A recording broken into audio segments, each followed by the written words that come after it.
You see, the issue of union, the disaster, the crisis that have been caused in Nigeria by union in every aspect of our economy, market, and businesses is one of the greatest problems happening in Nigeria that we are not noticing, we are not even giving attention.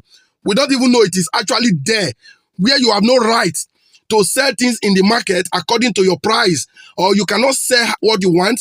You cannot, in fact, before I even go in details, let me show you this news. The news, as you can see, it says Dangote Refinery sack all Nigerian workers 24 hours after they joined Pengassan. All the Nigerian workers in the Dangote Refinery has been sent packing barely 24 hours after they joined the union called Pengassan. What is Pengassan? I think it's called Petroleum and Natural Gas Senior Staff Association of Nigeria.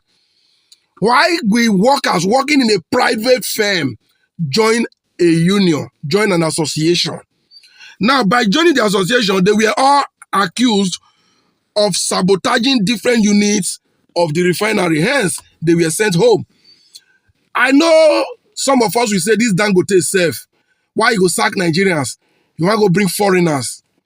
I don't have a problem with who give Nigeria, who give my company, who give my society or my community the best service it demanded, the best service it deserves. I don't care where it is coming from.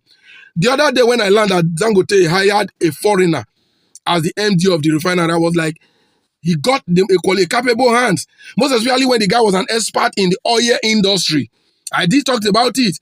So if he has fired all the Nigerian workers because they don't know what they are doing, they are focused on unionism rather than making Nigerians get services for their petrol or doing anything to encourage the refinery or to support the refinery to give Nigerians better and cheaper petroleum products, then they should go home. They are useless. Odalo says so. You see this thing called union. It has finished us. You know, we put every blame on the government. Yes, the government is grossly incompetent because in a system where the government functions, those unions automatically should be dismantled. They don't even need to be there. In my country, Nigeria, you don't take your farm product to the market and sell at your price. You will have a very big problem with the union of that market. They will dictate the price for you. So at the end of the day, the ordinary man on this down the scale buying bears the entire brunch. So far, I've harvested maybe some tubers of yam in my own farm. I've calculated the time, the transportation to take it to the market, and adding a little profit, I can still sell this tuber of yam for as cheap as maybe 500 naira per tuber. The market union is going to tell me no, that the amount of yam in that market is 1,000, and that is how much I must sell.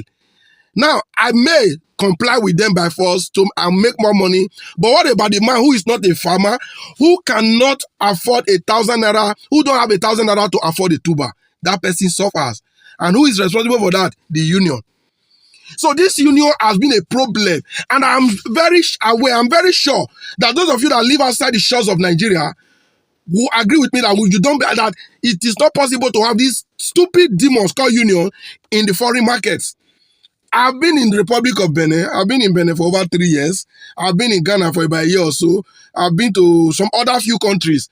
There is no other country that I've seen having this market union the way it is in Nigeria. There is a union for everything. Tomatoes, pepper, Maggi, anything that has... What can you sell in Nigeria at your own price? None. So that's why you see things always on the rise. In Nigeria market, it is always on the rise. Okay, look at my Edo State, for instance, now. When you enter a commercial bus to wherever you are going, the fare is very high. And the driver is going to tell you it's because of the agberos, those collecting revenue, because they are at every 100, at every one pole. So we agree, we understand.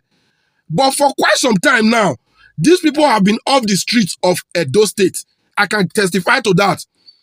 The current Edo State governor has laid those guys off, but transportation is still where it is.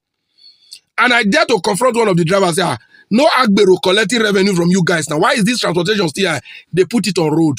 That the road is bad, that a trip that was supposed to take them 1 hour, that in an hour, they were supposed to run 2 trips, but now they spend 5 hours on 1 trip, so they try to balance it.